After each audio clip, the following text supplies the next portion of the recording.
So if you're coming in, average Australian, coming into your parents' estate that might be $1, $2, $3 million in Australia today, where do you start the takes off? Do you think that's what causes it, the children? No, you know what I think it is just the load.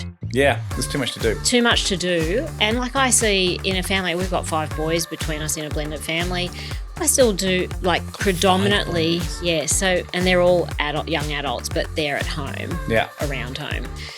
And so there's just this load that you take on, whether it's travel planning or cooking or ingredients or recipes or, dental appointments. I'm amazed how many people have separate accounts. We don't. Yes, no. I never have, but I'm amazed how many people do. And I'm amazed how many of so I've been married maybe 23 years now, I think. I'm amazed how many people who've been married as long as I do talk about it as her money and my money. I actually went to my lawyer and said, what do these restraints look like? Which were 18 months long, pretty intense. I had this experience which one gentleman who I had terminated as a partner in my time at Deloitte, I had felt that didn't go very well. And he was someone that I knew had a specialist skill set that I would like to continue to work with. And so I reached out to him and asked him if we could catch up. 95% of people I meet don't actually know what it costs to open their front door at home. What do you mean by that? So when you go and add up your mortgage or your rent, your electricity, your rates, everything, the outgoing school fees, health insurance, it's terrifying. That's food. why you don't want to know. People are telling me my wife and I are going to live to 120, right? So that's another 70 years. So I'm thinking, geez, it's a long time. What do you need to live another 70 years? Now, I don't think people think like that.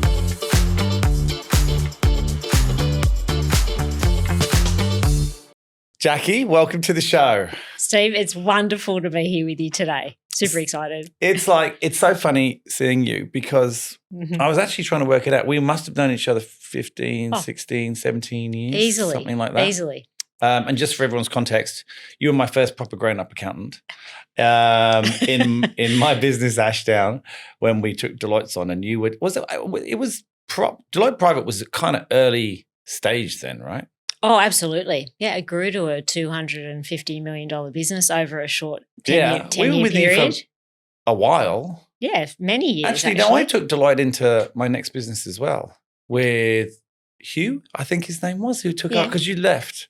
I did. Oh no, you moved into a non-client-facing role. You got a really grown-up role. Big you didn't job. have to speak to clients. Yes, that fancy executive role. But yeah, that's a long, long time, and I haven't seen you in the flesh, as we were talking about, for so long. And you and I have both been busy. We have been. It's nice to have all of our roads come back together. And we even have your book here, which is it's a cool title.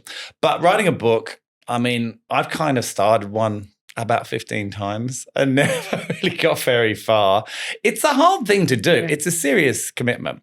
Yeah, actually really hard. And I think if you need help writing one, I know I've got a great network of people. I don't think I've got time right now. It's really hard actually because a lot of people, it's like when you have kids or when you get engaged, or when you're going to get married, when you're going to have your first baby, that type of thing. Books are the same. You write one and then they say, when are you writing the next one? Do they? Yeah, all the time. So how long has it been out? It's been out 2 years. So you haven't still started the next one yet? No, I've been in talks on a collaboration regarding the next one. Yeah. But I must admit, can't believe it's been 2 years. I remember seeing it come out on LinkedIn. It's been. I had a bit of a setback when the month it came out. My dad died suddenly, and he was on a world cruise. Actually, so we're going off on a complete tangent here. We love tangents. It's fun. And I had to go to Sri Lanka and pick my dad's body up. And my mum was on this world cruise. Oh, gosh. And so I took my sister over there and my son, who joined my mum and continued the cruise. That's going to sound really weird, but I don't think it's a lovely thing. My parents have been planning it for a lifetime. I think that – how old was your son? 25. I think that's an incredible thing for him to do. Yeah. Well, the cruise ship were fabulous in accommodating them. So I brought Dad back. And that was the month that literally the week out, the last time I saw my dad was at the official book launch, which was kind of lovely. But then things got worse. Because we've gone dark early. Really quick, but we'll move past this. We'll bounce back up. Yeah, but then a couple of months after, they came back from the cruise and I thought I'll take Mum to get her heart tested seeing Dad died of a sudden heart attack. Yeah. And they found a shadow on her lung. Yeah. Which turned out to be metastasized melanoma. and it was in her brain everywhere, and she was gone, 9 months later. So it was a horrific year. And so the book's life actually, and they do say with nonfiction books they have quite good lives now, like 5 to 10 years quite easily. Yeah. But actually for me it was just a slow start, the normal marketing path that you go on with a book. Mine was just had these major life events in them that just meant I couldn't do what was required. I lost my mum and my dad nearly went as well about 6 months later, but he actually came back, bounced back, but and he's still going now. But so it's a hugely impactful thing, losing a parent. I can't even imagine what it's like to lose two in such a short space of time. Yeah, and you're just not prepared for it. Close. No, and look, we were really close. I'd been blessed. They'd been married for almost 55 years. Had what I consider to be a great childhood. So yeah, it was a big shock. And they had a really big network of friends and like a community. Which one of the hardest things I think for me now is that community, you can't keep it together. No, it's not sort of it was all by association, but it is quite sad to see that and my parents were like the glue. So, we had both mum and dad's people like that. Celebration of life at home. Everyone came to the house. When we had to sell the house just recently, that didn't go down really well with everyone because it was like this central place that everyone had known for. My dad built the house in 1972. So 1 year before I was born. There you go. Tell me, do you feel that changed you? Absolutely. Yeah. Mum, lots of things actually. I think, well, you can't, you're not a kid anymore. You become an orphan, which is really weird. I never thought of it. Yeah. Someone said to me, I've never thought of that use of that word. Yeah. Someone said, welcome to the Orphan Club. And I was like, oh my God. Who said that to you? Don't talk to them again. No. That's an awful thing to say. It probably was a bit harsh. But I think, look, my relationship with my sister is wonderful. So sometimes death can, I think, push families apart. But I think my sister and I have bonded. We were always pretty close, 2 years apart, born on the same day. Yeah, on the same day. Yeah. Pretty amazing. So I think that's been wonderful. So that's strengthened our bond in a nice way. Plus, without my mum here, I can't really complain to my mum anymore about how annoying my sister is. How many times did you ring her afterwards? Oh, I feel sorry for my husband actually, because all the times now when I say things to him, I probably would have called mum about that and you would never have heard about it. So, but did you call them back and just forget? I know I did a few times. No, I didn't actually do it. And the funny thing about my mum is her voicemail on her phone she asked me to record it. Oh. So it's my voice. So it's not like I can ring mum and say, no, hear a voice That's again. Weird, yeah. But the nice thing about videos, my sister sent me this shot the other day of, how you have live photos. Yep. And it was a photo of mum and dad together like that. over a fire when we were camping. And it was just you heard them laugh. Oh, it was just that absolute split second of them, laughing, and it was really sweet. But yeah, it changes you in lots of ways. I think it makes it real. We always think we're pretty invincible, and then your parents go suddenly, unexpectedly. You go, oh yeah, okay, this is real. This thing, we don't get another shot at it. No, children change you. Yes, in a different way. Yes. My children are just becoming adults, which is changing me again. And then losing a parent changes you as well. It's a lot of change, right? Yeah, it is. It's interesting. Do you think that these life events are moments? Your book is obviously about stop worrying about money, just to touch on it. And it's about helping people stop worrying about money, obviously. And I've had a look through it briefly. I haven't read it, I'm afraid. I haven't had time. I have got it in my to read. We'll just get book. you to do one chapter a week from now till Christmas. Right. Yeah, okay. But do you think that these life events are often opportunities, particularly around things like money, which get ignored and get pushed, which your book talks a lot about, how silence is a problem and all those kinds of things. Do you think that when you have these life events, they're often a trigger for you to take these things more seriously? Like when you have children, suddenly the sense of responsibility. When your children become adults, I don't know, for some reason the sense of responsibility seems to get greater, even though I thought it was going to get less. It's actually gotten greater. I agree. Which I wasn't expecting. And then when you lose a parent, the sense of responsibility gets even more greater. So now you feel like, oh my God, you're the patriarch, the matriarch, everything's on you, right? And it's kind of like, goodness, I really have to get my shit together. Yeah, it's like the buck stops with you. Yeah. Not the funny thing is, but since mum and dad have passed and we got left with the family home that they'd been in for 50 odd years, so it was a lot. Yeah. And now all I do is spruik about the Swedish death cleansing method to all my older relatives and say, make sure you tidy things up before your family get there. But the other opportunity I had, I was mum and dad's executor, naturally being the chartered accountant in the family. Yep. I sort of took responsibility for money things from my parents. So I was really close to it, which few people would be in that unusual. privileged position. But I think recognising how close I was to it and how complex it was, and the reality is so many people stepping into that role really cold, it can be a real shock. Well, there's a lot of secrets.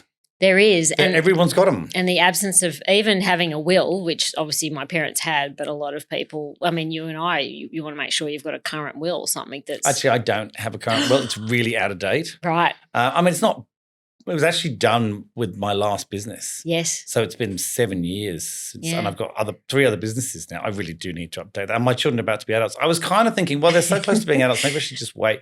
I told you this wasn't going to be my interview. This was going to be what can Steve do differently. No, we're not going down that route. But you will get your will updated. I will, and I'll be reading a chapter a day while I'm doing it. But thank you. I mean, it's interesting how these things really do impact you. And it's interesting how many secrets people have about money, which I think you do touch on in your book about how people don't talk about it. Yeah, look, it's normalising money conversations at home is a bit like me getting on the soapbox. For many generations, money's a topic you don't really talk about. My parents never spoke about money. No, and mine would say, oh, it's rude to ask, that type of thing. Yeah. I think the difference now is that it's such a complex world that we live in that information is power to anyone, and it actually can be really helpful. Where I see it be negative is when people don't share where assets are located, who owns them, all those sort of basic things. And if you think someone dies, you're already dealing with grief, which can really mess with how you operate. Well, everyone's different with that, right? Yeah. It's fascinating how that affects people. Yeah, but I think the difficulty now, particularly with wealth and some significant wealth in Australia changing or transferring generations, people don't have the skills or the network to deal with the money or the wealth, right? So if you're coming in, average Australian, coming into your parents' estate that might be $1, $2, $3 million in Australia today, where do you start? How do you unwind it first, and what's the most tax-effective way to exit that particular structure? But then how do you manage the money after that? And again, in the absence of I talk about this personal finance village, which you might have picked up in the book, and I think we all should have a personal finance village. But maybe let me turn or flip the coin on that a little bit. It's not so much about having an accountant, but it's also about having a trusted sounding board or people around you that can help you avoid the emotional decisions about money. Yeah. So think about, like, I have a coach, like your business coach, personal coach, psychologist, could be a lawyer if you've got a good mate that you can talk to on things like that. But having people around you, and even for someone like me who's kind of got all the skills in the money department, still needs guidance on other matters. Well, emotion can take over as well. The builder building his own house, the same old story, right? Yeah. Just because you're skilled in something doesn't mean you carry it out yourself. No, because then the question is, the builder who's inclined to put all the best fittings into a place and do it, will you get a return on that? Maybe not. So is that usually a commercial decision? No. Well, maybe in these suburbs. Yeah. I think the other thing you touch on in there, which is something that I've seen so much of, because I'm literally 52 on Saturday. I cannot believe I'm 52. But we're about the same age. We're about the same age. But I have so many friends going through divorce. And that's an awful scenario. And one, I'm really stunned at how long it takes. Like, it's 12 to 18 months minimum. Oh, if you're minimum, lucky, right? And that's when it's relatively sort of civil, but can be so much longer. But as I think you touched on there's a lot of women who have no idea how to handle money because the scenario they're in, they're not. And I think there's probably men as well, but it's probably more women. And how they're supposed to deal with that and what they're supposed to do and how they're going to make that money last. And there's the children and oh my gosh, there's all those things, right? And there's really nowhere obvious to go. There's a lot of advice online, but that's not helpful, right? Because there's too much. Yeah. So, and they don't have, you just talked about coaches. They don't have money coaches. they could have money coaches. It would probably be seen as quite crass, but it would be seen as probably one of the best decisions you ever make. There's Maybe they definitely should do that. a few divorce Well, that's coaches kind of what out you there do. now. Yeah, I am in That's what you do. I do enjoy that job because I actually like helping people build really it's about building financial literacy, actually. But maybe just go back a step. If you're going down the path of exiting a relationship, if you go through the court system in Australia today, it will take a minimum of 2 years to get through the court system. That's crazy, isn't it? It's great if you can resolve it all beforehand, but the likelihood of that might be relatively low. I know one couple who managed to do it, and just one. I'm not sure that I know just one couple, and might be because I get involved in some of the complex or more complex ones. But the other thing is in relationships, often we find there's the money manager. Yep. And then there's the other person. And for some reason, I think there's a lot of reasons why often women who might have the skills initially and manage their own money as a young adult, when they get into a relationship and then you have children. Do you think that's the differentiator? Do you think that's what causes it, the children? No, I think it is. It's just the load. Yeah, there's too much to do. Too much to do. And like I see in a family, we've got 5 boys between us in a blended family. I still do predominantly, So, and they're all young adults, but they're at home, around home. And so there's just this load that you take on, whether it's travel planning or cooking or ingredients or recipes or, dental appointments. There's just this load that I think women take. And so I'm making a bit of an assumption that the reason then they delegate off or let go of managing the household finances is because it's the thing that makes sense. Yeah. But then the challenge after that is if you've delegated that and 15 years later you come to a screeching halt. Which is a long time. Which is a typical Australian marriage length. Is that what it is? Yeah, it is. 14, I think it is. At that point, your financial literacy about what things cost, where the assets are, where the documents are, it's gone. Yeah. So you're right on the back foot. And the other thing is if you're not focused on it closely enough, then you may not know what your partner earns. You may not, like a lot of people in corporate roles have access to stock options. You might not be aware what they are, the value of them. I'm amazed how many people have separate accounts. We don't. Yes, no. I never have. But I'm amazed how many people do. And I'm amazed how many of so I've been married maybe 23 years now, I think. I'm amazed how many people who've been married as long as I do talk about it as her money and my money. And she's always running out of money and I have to give her some of my money. And I'm like, you've been married for 20 plus years. You're still separating it? I find that really, maybe it's traditionalist of me. Maybe it's because my parents were married for such a long time and they always had joint accounts. I don't know. It just seemed like the normal thing to me. Yeah. But there's a lot who almost run like they're 2 single people living in the same house.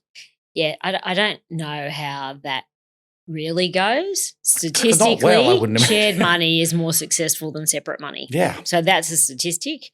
The other side of it is at the end of the day, it's one bucket. Yeah. So when you go to the family court, when you're looking at a property settlement, it's one bucket. Absolutely. Doesn't matter.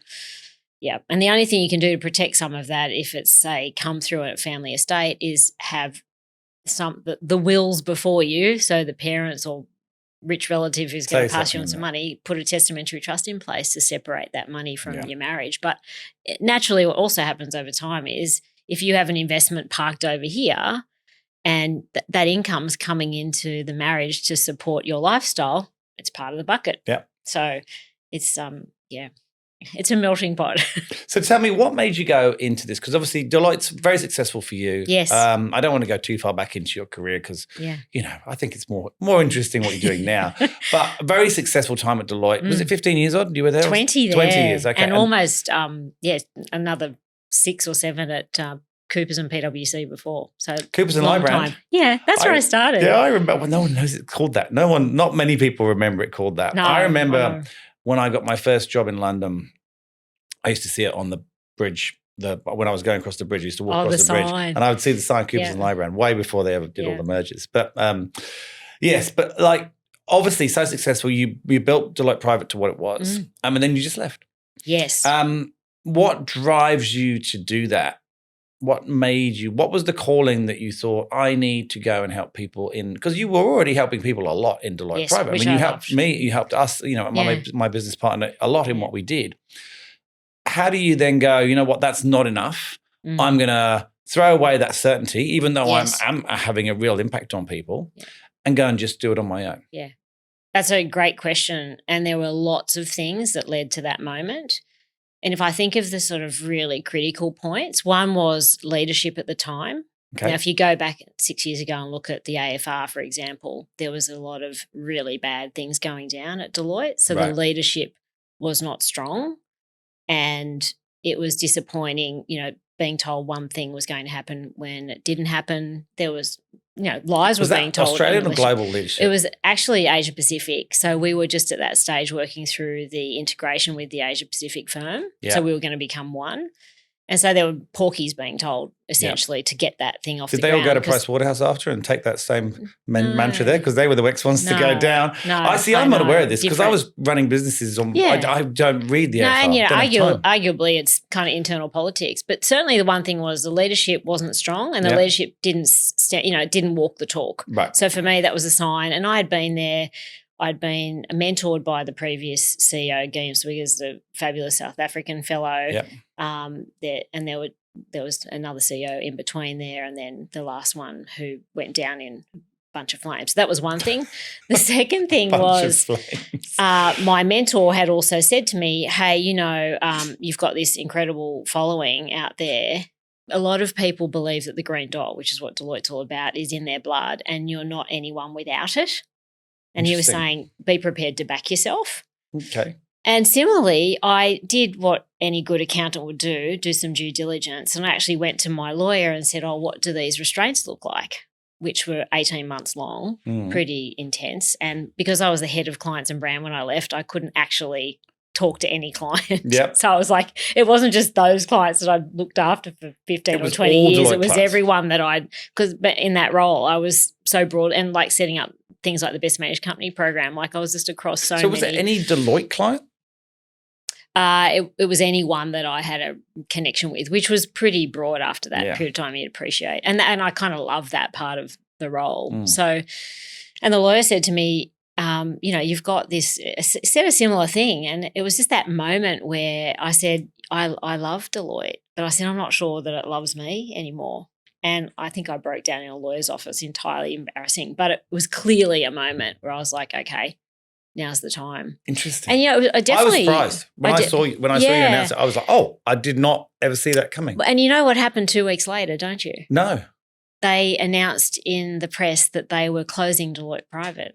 No way. And so everyone who I was currently working with assumed no, they assumed there's no point. There's no point. Jacqui's not here. That's it. We're going to close it. No, they actually had said to me, you had the inside word that I got out before it happened, which is not true. Actually, I didn't know. And I was on the leadership team. So it just goes to show you how poorly things were being there's your bad leadership. Yeah, it was really bad. So if you had stayed, yes, what would have happened? Would they have moved you? Would they have let you go? What do you think? What they did was they just put you back into things like audit or tax. Oh, gosh. So I would have been in tax. That would have been so much fun. It might have been a bit boring. So for me. You helped me a lot with tax in those days. Yes, I remember. Tax was, my career was all driven through a tax lens. So the easiest way to help people out, actually.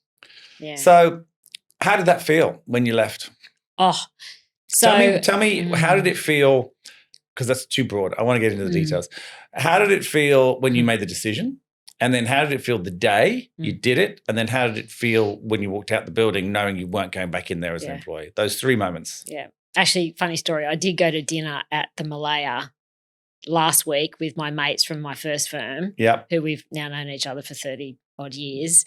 And it was the first time I'd really been back at the old building in 6 years. So it was like a bit of PTSD. I didn't even know the Malaya was still there. Yeah. No, it's actually now in the old pizza joint that was at the back of Grosvenor Place in Sydney CBD there. So, but, on the day, I felt this huge amount of relief on the day when I emailed the CEO and told him that I'd made a decision. What did you feel just before that, though? Just before you did the actual, before you hit send, the morning you wake up? What's the equivalent?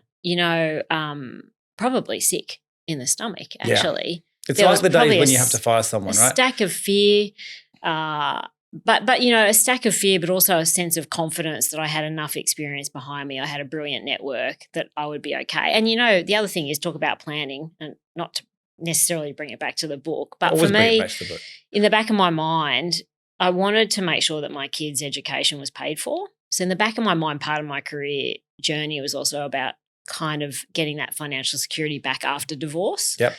And so I wanted to make sure that was part of my cycle of working through what I was going to do next in my career, was saying, have I got that bit bedded down? Yeah. Which was really important. And I had my insurance in place and I was like, right, I'm ready to go. Yeah. Kids education. I'm nearly there. Yes. It's tough. But the challenge with kids education is the month after you've finished paying the school fees, don't go spend it, because that's what everyone does. And then they're back to square one. My daughter wants to be a surgeon, so I'm assuming I'm You're literally until I'm dead, I'm paying for it. So yeah. Yeah. So anyway, after that first moment, then this really hollow feeling, because if you've got interesting, hollow. I didn't expect you to use that word. Because you've committed your life to this place, and it's have. awkward for everyone, right? I was a boss. I was leaving. It's awkward. People feel uncomfortable about what that means for them. Yeah. The steerer of the ship has stepped away. It does give a lot of uncertainty to people. And I probably did carry a lot of that energy around me, as in positive energy around the business, and always being gung-ho about winning work and I just loved doing business, basically. Yeah. So after that sort of hollow experience was then perhaps the awareness that I had also invested 20 years of my life. I'd raised very young kids through that, been through a divorce, all those types of things. And that network almost evaporated overnight, that huge network. And it was, so you talk about grief with people dying, it was grief. And I definitely went through stages of grief. Of loss. Massive. I can't possibly, and actually it's not until what started to happen was out of the woodwork, and I talk to anyone about this today, the alumni started to reach out. So all the people who'd left all the years before me. Oh, the other dark clouds that have gone. Those ones all started to reach out. Is there like a club? There's not a club, but I tell you what. Club, but like a sort of. Absolutely an unofficial club. And the people who leave in the time under the CEO you leave under, and then the people who've left under previous CEOs, and they start to come, and they circle around you, and I had this experience, which one gentleman who I had terminated as a partner in my time at Deloitte, I had felt that didn't go very well, and he was someone that I knew had a specialist skill set that I would like to continue to work with. And so I reached out to him and asked him if we could catch up. And when we did, I apologised. And I said to him, until I'd gone through the experience also, he was one of these people who refused to have a farewell do. And I was running the Sydney business. I was like, we've got to do this. And he was like, no, don't want anything. He obviously just reacted very badly. Did he see it coming, or was it a surprise? Or no, it wasn't a surprise. Saw it coming. So it was over. It was grumpy. painful. You don't exit partners lightly. It was over a period of time. And I actually said to him afterwards, I realise now. I realised what you were going through, because I felt similar things. Of course, I had a farewell party because I love the idea of that. Who doesn't want a party? Yeah, exactly. And especially when you've been somewhere for so long, it's the only real recognition you almost get that you were there. Well, yeah. You got the photos? Yes. Good. Yes. Did he willingly reach out to you? Was there hesitation? Were you hesitant about reaching out to him? I was absolutely hesitant about reaching out to him. But he was very gracious and lovely to catch up with, and just seemed to be on the same page. It was almost like not a lot needed to be said, but we were on the same page. Do you think he understood why you let him go and had finally come to terms and maybe had agreed with it maybe later? I'd have to ask him that question. Oh, I don't know necessarily, because I think performance in a business is a really tough gauged, because if you're an underperformer and someone's trying to communicate to you that you're underperforming, people often don't accept that, and the easiest thing to do is just move and work somewhere else. Yeah, or blame you for having too high expectations. So you left. Yes. Your ghosts came out of the woodwork, so to speak. Yes, they were fabulous. Yeah. And how did you go straight in? Like, you knew what you were going to do. So you had your non-compete, right? So what was your plan? You can't. That's a huge volume of your network. You've obviously gone through a divorce as well, lost a lot of network there, like you said. Yes, you've got these people coming back to you, but what was your plan before they sort of emerged out of the darkness? What was your plan? Well, wait till you hear this plan. So part of it was that my husband and another partner had left Deloitte and set up a firm called Maxima. Did you meet your husband at Deloitte? Yes, I did. Right. Yes. And they had set up I had set up Maxima Private, an accounting firm. Yep. But Deloitte decided in their wisdom that they would restrain me from working with my husband, who was a former Deloitte partner. Can they do that? And they can. How can they restrain you from working with someone who's already left? Because he left within 6 months of me. So But surely if you've both left. No, surely. That's crazy. Would that stand up in court? Didn't that well, restriction of trade? we didn't challenge it at the end. The partnership agreement is really clear on it. And the fact that we were married is irrelevant, basically. So I can't see how that's irrelevant. But you can imagine how my hand was. So I'm literally about to springboard out or jump off a cliff out of this lovely big salary at Deloitte into the world. And so the first thing I did was I went to a couple of the wealthy families that I had advised and said, Deloitte gave me a little cutout, if you like, from my restraint, which was I could be on the board of families, but I couldn't operate like a day-to-day advisor. Why did they give you that? Because I was already the executor to some of the wealthy families. So and they didn't want to piss the families off, I would imagine. I think that would be right, because they stand to lose a lot more if they do that. And so families created boards for me to be on. Well, that's cool. So I was able to basically stay connected. And so I did that with 3 families. So I really went off into like a soft landing pad, if you like. And so they were still clients of Deloitte, but I was then their advisor. So it was kind of nice. Well, just out of interest, and you don't have to answer this, but did you ever advise them perhaps they should look for another accounting firm? No, I didn't. Well, actually, I really valued the people that were working with them. It was your team, right? Yeah. So I think the difference is too, I had such a strong network there that if there was a problem with Steve, I'd go find I'd find someone else in the same organisation before I then stepped outside. But now, like in 6 years, the landscape has changed so monumentally. Everyone's at EY, KPMG, a lot of boutiques like we are as well. Like so many people have spread out. Do you think, I think if you look at the big accounting firms and the consulting arms of those said firms as well, they've lost their magic. And people don't, look, I saw this happen in recruitment. I think when I was working with you, people didn't want to work with the Michael Pages and Hayes. They wanted to work with smaller companies. They're getting better service. And a lot of people left and did that. I think the same thing happened in both consulting and accounting firms and is happening even more so now. And obviously with the Price Waterhouse thing a few years ago, it's just accelerated. AI is accelerating it even more, How do you see that sort of panning out? Do you see... they're still going, these firms. They are enormous. So I don't know if they could ever fail, so to speak, although they said that about the banks. Yeah. But how do you see that landscape changing? Yeah, look, I think it's evolved significantly. And one of the most telling things I've seen in the last week was the top 100 accounting firms. The revenue of the big 4 has all dropped and the revenue of the second tier has all come up. I think they're continuing to evolve, but they are facing lots of demons. And you look at AI and how the report writing's going and trying to make profits, trying to be more efficient. Well, that's where a lot of their money would come from, right? Low-level juniors doing work, which can now can be done really simply by anybody, right? Yeah. In some areas of the business, the one I used to be in, it was very much a lot closer. When you're BHP or Woolworths, it's a bit different. But when you're looking after Steve Grace and his family or his business, it's a different world, much more hands-on. But I do think that business model has had to evolve, and I think they had a really tough time in COVID anyway.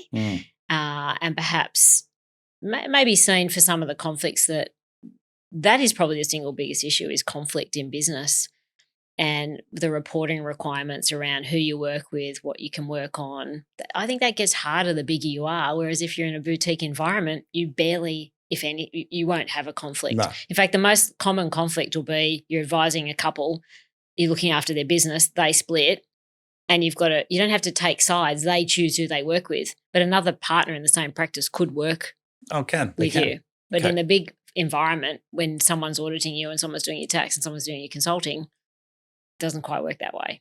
So tell me, how long did it take until you felt like you were motoring again? I motored straight away the first day out. I was motoring. And look, I didn't blink because quite honestly, if you think about 6 years ago in November, I stepped out, set up my desk at home. We were setting up the office for Maxima. That had been set up essentially, but I had set up at home. And then COVID happened. It was pretty much So I was exactly the same time Nudge started because Yeah, I'd been okay. going 4 months. Yes. So it was similar sort of time. Well, and the thing for me was, though, I had the desk, the computer screens, everything, the chair, everything at home. You're ready to go. I was ready to go. So when COVID hit and everyone was struggling, I was like, oh, this is cool. I'm set up. I'm already on this Zoom thing, you know. So, look, it's been, but one of the things that's happened is I really enjoyed the portfolio career. Yeah. And that was, I assumed I would leave Deloitte at the age of 62, retire into board roles. Instead, I left at 50 and started getting into board roles, or just about 50. And that's been a lot of fun because I do miss being surrounded by a lot of smart, talented people that want to go places. Yep. And so when I get to work with boards, whether it be in an official capacity or an advisory role, I get to be around the table with these people that are wanting to go places. And that's the thing that really gives me a kick. Yeah. And so I think that my work has evolved substantially. And in fact, becoming an author to things, there's like a whole new dimension to my life, including podcasting, that didn't exist. Well, you've been on 35 podcasts. Is that what you said? Yeah. 35? Yeah. Yes, I have. That's a lot of other people's. You should do one yourself. That's a big commitment. We should talk about this. When did the idea of the book come? Was it always there? Did someone come to you? No. So I was working with my business coach probably 2 years into that post-Deloitte journey. The thing for me was we've got this limited amount of time, right? And I felt like writing a book was a bit of a cliche, but I felt like I had all this financial wisdom that I wanted to share with more people. And I think you'd appreciate this, that in my time at Deloitte and pretty much my whole life, I'd helped people out with money issues. And it wasn't always a paid gig. Every partner who went through a divorce or separation or, just people when they became a partner, they just needed help. And certainly in the startup business space, like always helping people get those footings right from the get-go. Yeah. And so I was talking to my coach and she said, I think you need to write this down. And then I'm a real go-getter naturally. So, of course, then I work out all my clients who've written books and find out who they publish with, who helped them, that type of thing. And it just became a bit of a project in that regard. But it does take a long time. How long did it take you? It's a bit of a stop-start thing too, because I thought, you've got to write a book and then you submit. We have this Hollywood image. I feel you sit there for 3 months, you write it, and then they come back and they rip it apart and you rewrite their parts of it. No, so I actually thought that was the case. In fact, I thought you write this beautiful finished manuscript and you hand it in and see who's. And away you go. Yeah, forget that. No. So I did engage a book coach by the name of Kelly Irving, who runs this expert author community that I'm a part of now. And she was great. She helped me get writing. Set the framework up for the book, what I wanted to talk about, and I started doing a couple of chapters. Were you a writer? No. Had you written, I don't consider myself a writer. I hadn't written anything but a notice of assessment letter to you. Here's your tax bill. No, I've done tax writing. A little bit of dialogue around tax advice. How to legally minimise your I knew how to exposure. write letters to people, but that was about it, and emails. Well, some people write, I don't know, did you have a journal or anything? No, I didn't actually. And some people might do that. And in fact, the hardest thing for me is I've always been this relatively concise communicator that I would dot point an email to you and forget to say hello and how are you. I think that's why I liked working with you. I had to, but I had to, I don't like that had to unlearn kind of doing things that way. When you write a book, you have to explain yourself properly. So I had this brilliant editor so I wrote that bit, then I went to pitch it. Right. So you wrote a couple of chapters. Yes. Yeah. And then you go through, talk to a couple of publishers, then you wait, and then you're in this, that can take weeks or months. And for me, because I kind of went high end first and then came to the more traditional publisher like Wiley, who's classic finance nonfiction publisher, where they said yes. And then they go, and we want the book by this date. And you're like, how long was that? It was not long, 12 weeks, 8 weeks. Oh my God. Yeah. 12 weeks? But I had the whole thing outlined. Even so? Yeah, no, so Did basically. you not say I've got a job? Yes, and the funny thing was, I basically cleared the calendar of everything non-essential and wrote 7 days a week, and I structured my writing with writing sprints. So basically every 40 minutes I would stop, walk around, get a cup of tea, go to the toilet, whatever. And then how many 40-minute segments would you do a day? As many as I could muster. How many were you doing? Rough. Give me an average. Oh, like 6, 8. Oh, wow. Yeah. So you weren't working at all? I was. So you were fitting that in as well? Yes, but what I'm saying is 7 days a week. So you're doing 5 hours of writing every day, 7 days a week on top of your job. Now, 5 hours is with breaks, obviously, is a significant amount of time. Yeah. That means you're probably awake 18 hours. Mm-hmm. And then don't you find your clarity would get because you weren't sleeping enough? No, so for me, the secret was first thing in the morning, early exercise. I had a Peloton then, so I'd ride the bike or go out for a walk and then come back and just write. So it's kind of like you just do away with all the non-essential things in life almost and just do the essentials. I'd do that and I'd really find by 1 or 2 o'clock I'm done. Couldn't do it. But there's another wind I used to get sort of in the afternoon. Like late afternoon. Second wind, essentially. Yeah, one of those where you fit everything else in. But, there's obviously practical things like board meetings. Obviously, all my commitments stayed in place. But if you had a 40th birthday barbecue at 3 o'clock on a Saturday, I probably would have declined it during that period. So what I did was— You did miss my 40th. No. You did miss my 40th because I don't remember what I did. But if it was at 7 o'clock at night, I'd be there. So you weren't writing at night? No. See, because I like working at night.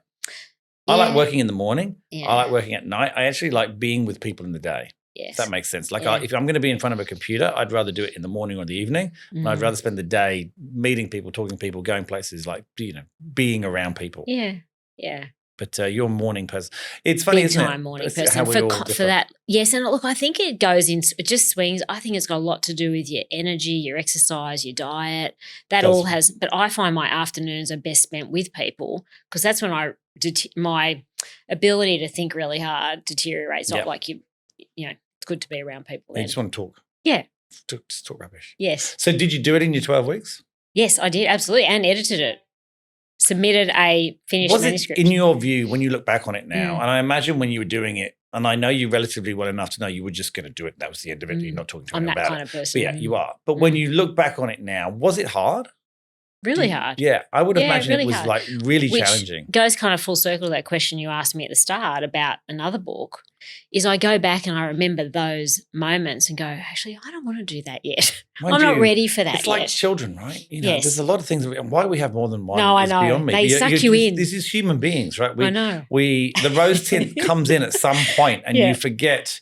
It's like exercise. It's like running a certain distance race, and you go, "Oh, you know what? I really love that," because you only remember the finish. No. It's the same thing, right? I know. I remember having with my first child being really nauseous for 20 of the 40-week pregnancy. It's a long time. And a wonderful friend said to me, no pregnancy's ever the same. And oh my God, was I so sick with the next one. Instead of vomiting in the morning, I vomited in the afternoon. Person you don't need to be speaking to. But the other thing I am doing is I'm now writing weekly on Substack.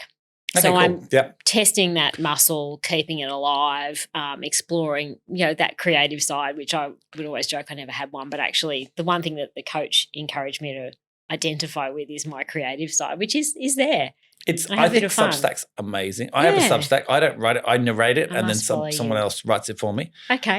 Because it works better that way. Yeah. Wow. And I really enjoy. I find it quite hard to get started on it, but once I'm going, it just flows, right? Yeah. So what's the most? Obviously, it was hard.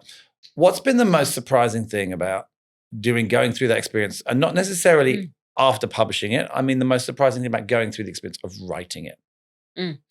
Well, apart from it requires a huge amount of discipline. Yeah. So I sort of take my hat off to someone who's written a book. I was very lucky to have done it pre-ChatGPT as well. So why'd you say lucky? Lucky because I did something fun. Like, for example, yesterday I put into ChatGPT an itinerary request to do meal planning for 10 days with 7 people in a foreign country, and it gave me the menu, the restaurants to eat out at, the Costco shopping list, and, basically everything on a silver platter.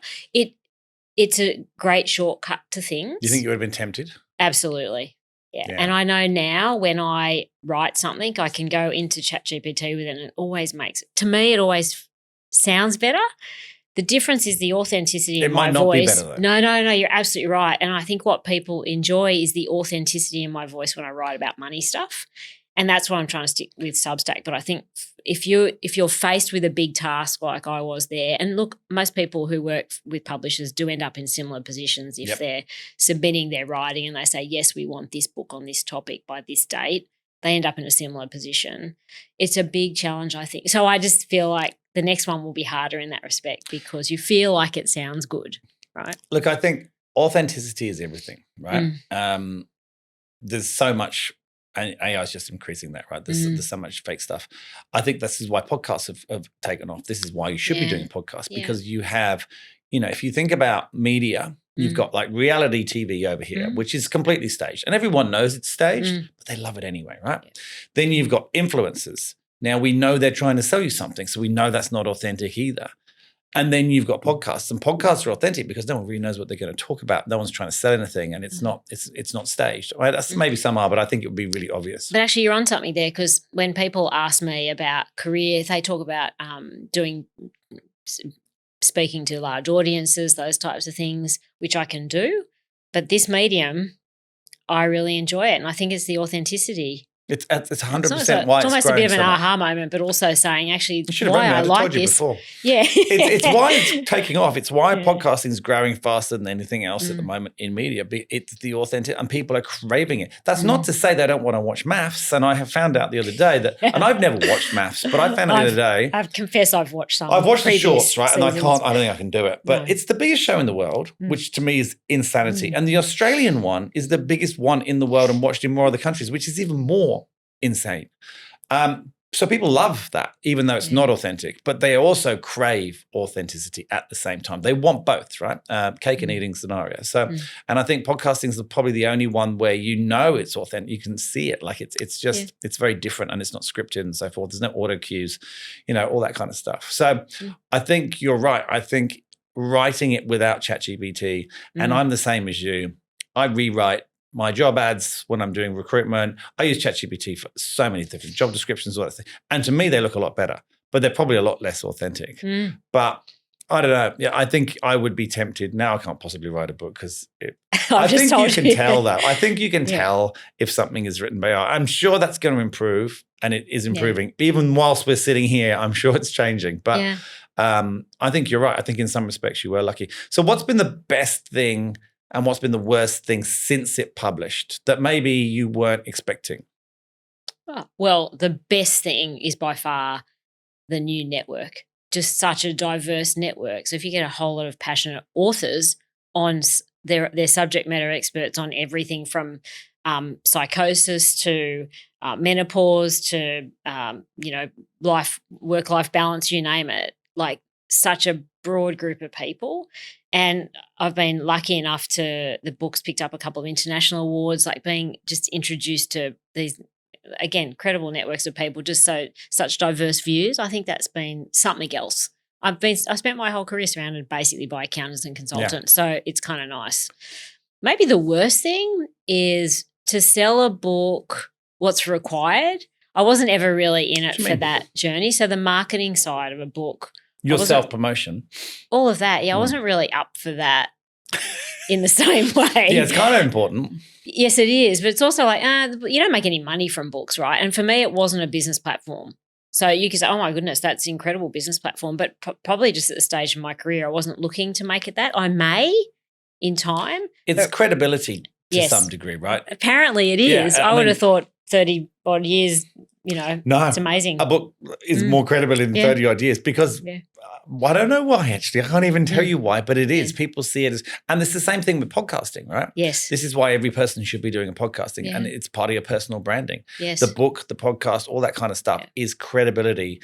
I think it's because you can have 30 years doing something, but you've done it in private and no one can look at it. But if you have a book or you have a podcast, it's out there in public. Everyone can look and criticize it or not criticize it or acclaim it even. Yeah. So that's where the credibility comes from, is that you're willing to put everything on the table and show everyone and go, there's nothing to hide here. This is me. And I think that's where that comes from. That's definitely when you start writing and telling personal stories. That's the bit when you're writing that's like, oh, can feel a little bit uncomfortable. So you definitely feel a little bit pushed in that regard, but it's so important to tell those personal stories. And no different to this medium actually is it's very personal. It is. Yeah, and I think that's what I loved about it, was actually getting to that level when you're writing. You don't have the chance to do that anywhere else. No. Yeah. Was there a sense of weight lifting when you write? Like when you get things out on paper? I know when you if you think about this scenario, when you have a conversation that needs to be had with someone, work, personal, Yes. doesn't matter. You feel better afterwards. Yeah. Did you get that same feeling with writing? Yes, actually, it makes me think about so it's similar. If you're having got to have a tough conversation with someone, if you're walking the dog, which I do a lot, or you're doing some exercise, you replay it over and over again. Over and over. And I would suddenly something that I want to, like with Substack, something I want to write about comes into my head and I'll be walking. Honestly, I'm sure I don't see anything around me because my brain is just working through what that might sound like when you write it down. Yeah. So, yeah, that's definitely a lot of fun. And to journaling, you asked about, I do journal now. I didn't I've originally. just started. Yeah, it's a pretty fun exercise. The crazy I stuff. find it really hard. Really hard. I find it so difficult. Okay. There's some, I can't think of it now, but I basically do it first thing. Not allowed to look at a phone. You can get a cup of tea, but that's it basically, and start writing. And often I write if I can recall anything from the dream that I woke up in. That can be pretty crazy. I had the worst writing, dream the other night. I'm not going to tell you what it was. You're going to write it down though. I don't want to write it down. It was awful. They usually are. Weird. Yeah, why is that? Okay, so tell me, it'd be really good, I think, if we can convey a couple of your key lessons. Okay. That I don't want to get into the book too much because we want everyone to buy it.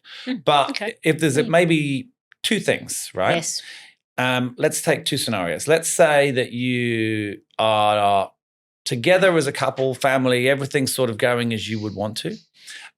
You're not financially stressed, but you're not feeling financially secure for the future and you worry, which I think is probably a large percentage of people. Yes. Yeah. What's one simple thing that they can do that will have an impact on them? And it could be anything. Well, can I put it in a bucket? You can change it, absolutely. Okay. You can change it. So I think the opportunity lies in knowing what it costs to open your front door. And that is part of what I call that journey of getting your financial house in order. 95% of people I meet don't actually know what it costs to open their front door at home. What do you mean by that? So when you go and add up your mortgage or your rent, your electricity, your rates, everything, the outgoing school fees, health insurance. It's terrifying. That's food. why you don't want to know. I know, but this is the irony. People think it will be fixed by earning more income. Yeah, everyone thinks that. So I'm here to say, especially if you've got listeners that are sort of 50 upwards, which is possible, that we're starting to get towards the other end, which might be a bit of retirement planning. And you don't have the ability to do that if you haven't determined what your savings threshold is, or delta, if you like, between that income coming in and the expenses going out. And I can guarantee you that we've all suffered from expense creep. There's the natural one that occurs, which is electricity costs 3 times or 5 times more now than it did 3 years ago. But then there's how you live. So the wine that you drink, the meals that you eat, the Uber Eats that you use, the types of grocery, especially if you've got young adults in your house who think that's the only way to eat. They do. So these are all frightening costs. Internet, all our subscriptions, they all add up so substantially. So the opportunity is work out what those things are today so that you can then identify where's the threshold for savings or investment that can actually help you start to set some things aside. Yeah. And do it together. So you've started with a couple. Yeah. And, I had a gentleman who I was interviewing a gentleman yesterday, and he said to me, I've read your book, but I want to talk to my wife about the budget. And I said to him, and how's that going? He said, yeah, she's not interested. And I said, that's okay. Talk to her about a goal. I talk about financial goals all the time. Talk to her about a goal. You want to travel somewhere, you want to renovate the house, you want to stop your job, you want to work 3 days a week, not 5 days a week, whatever it is. Talk about that goal. Identify where that looks on the horizon, and then you step your way back. So you're just reframing it. Reframe it, absolutely. Reframe it, and then work out what are the steps we need to get there. Think of that like a North Star. Yep. And the reality is it comes back to what does it cost to open our front door? These are the only levers you've got. You can move those. The income one's a little harder. You can work harder. You can change jobs. You can do those things, sure. But just to keep putting more money in, is that going to solve? Well, that's what most people do, absolutely. But the habit that we've got as a collective in a household is what we spend. And so that's the thing that is the easiest lever to shift. Okay. And then the other one, I'm not going to get into separating divorce because there's two complicated scenarios. Let's go young adult. Let's say you're, 22, for example. So you probably got at least some decent income coming in. Yeah. You may be at home or you may be renting, but you would have disposable income, you would think at that stage. You would hope you would have some disposable income, maybe not as much as you used to. What's the best thing you should start doing? And you can't just say investing. It's got to be more specific. So if my kids are listening, they'll be screaming. But the biggest money mistake people make is they wear and drive their money. Yep. Okay. And not only the 22-year-olds amongst us, I'm afraid. Just the real estate agents. Yeah, exactly. But the reality is, as a young Australian, you earn enough of you're going to be at home for the next 5 or 10 years anyway, Probably. scarily. But you can spend money on clothing because when you get that independence of that income, you want to spend it on yourself, right? You don't need to save. Why? I'm living at home. Mum and dad are feeding me. This is all pretty good. And I could lease a car. Why not? I could have a pretty nice car.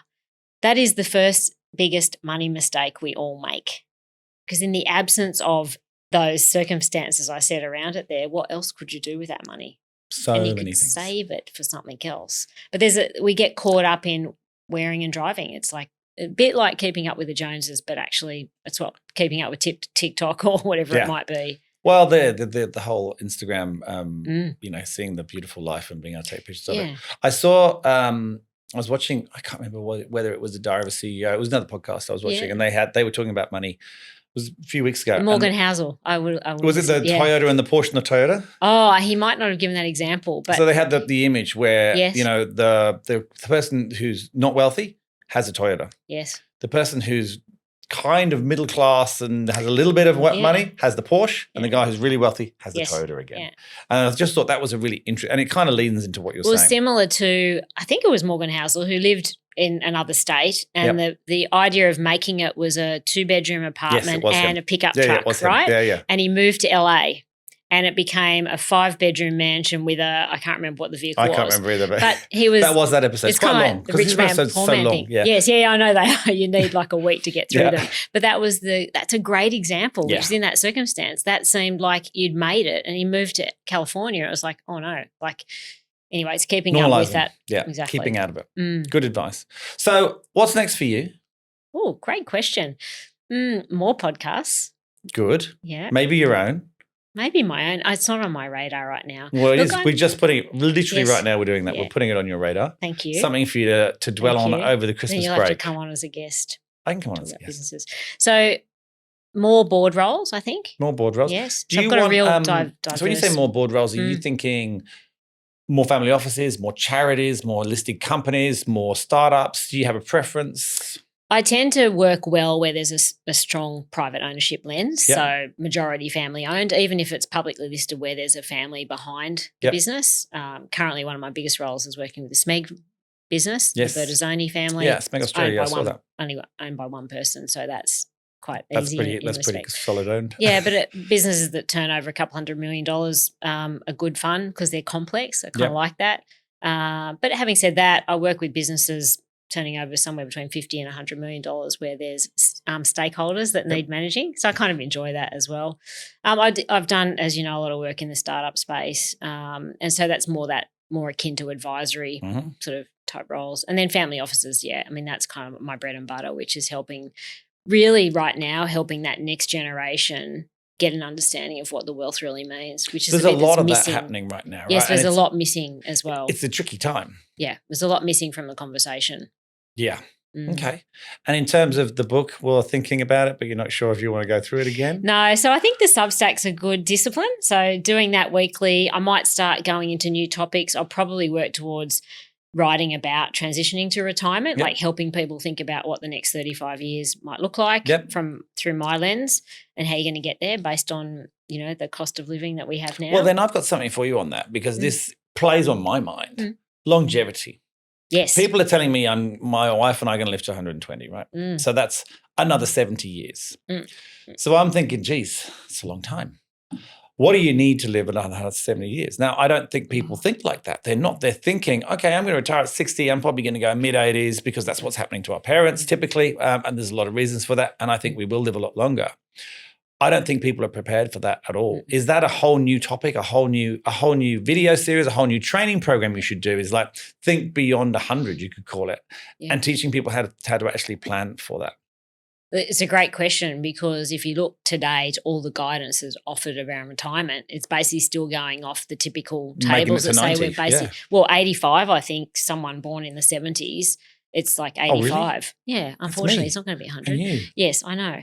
And then they say that we need X amount of dollars to live. But when you read how the government guides people on what that looks like, that type of lifestyle is an old car, no private health insurance, living in your own home. Never going out. Not going out.